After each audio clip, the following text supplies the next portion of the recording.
જામખંભાળિયા નગરપાલિકાના ચીફ ઓફિસરની બદલીની માંગ અંગેના લેટરકાંડનો મુદ્દો ગરમાયો। સત્તાપક્ષના સદસ્યો દ્વારા ચીફ ઓફિસરની બદલી માંગ કરતો પત્ર શહેરી વિકાસ મંત્રી કનુભાઈ દેસાઈને લખાયો હતો। પાલિકાના લેટરપેડ પર લખાયેલા બદલી અંગેના પત્રમાં અનેક સદસ્યોની ખોટી સાઇન હોવાનું પણ સામે આવ્યું હતું। ધગધગતા લેટરકાંડમાં પાલિકાના જ કર્મચારીનો હાથ હોવાની આશંકા। પાલિકાના વોટર વર્કર્સ ઇજનેર નંદાણીયા તરફ શંકા સેવાઈ રહી છે। ચીફ ઓફિસર દ્વારા વોટર વર્કર્સ ઇજનેરને 14 દિવસમાં ખુલાસો આપવા નોટિસ પાઠવી। આ લેટરકાંડ મુદ્દે આગામી દિવસોમાં જામખંભાળિયા નગરપાલિકામાં ભારે નવાજૂની થવાના એંધાણ વર્તાઈ રહ્યા છે। અહેવાલ કમલેશ ડાભી, ડીજી ન્યૂઝ, જામખંભાળિયા।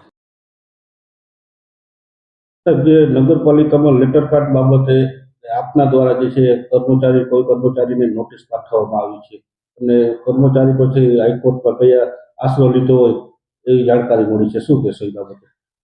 આ બાબતે આપને મારે જણાવવાનું કે થોડા સમય પહેલા જ નગરપાલિકા લેટર બાબતે જે સમાચાર પત્રોમાં સોશિયલ મીડિયામાં ઘણું બધું વાયરલ થયું હતું, એ બાબતે નગરપાલિકા કક્ષાએથી અમારા દ્વારા તપાસ કરવામાં આવતા એ લેટર અમારા જ નગરપાલિકાના જ વોટર વર્ક શાખામાંથી થયેલો હોવાનું જાણવા મળેલું હતું।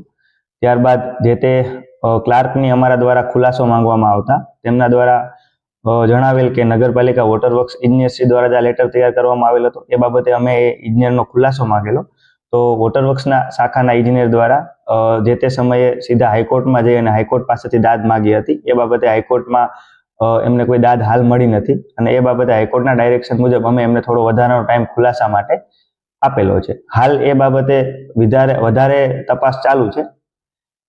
અન્ય તો કોઈ તપાસમાં ખુલાસો આવશે ત્યારબાદ આપણે વધારે કહી શકીએ।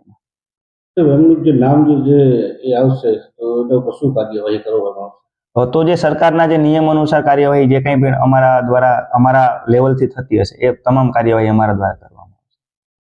નોટિસની મુદત કેટલા દિવસની?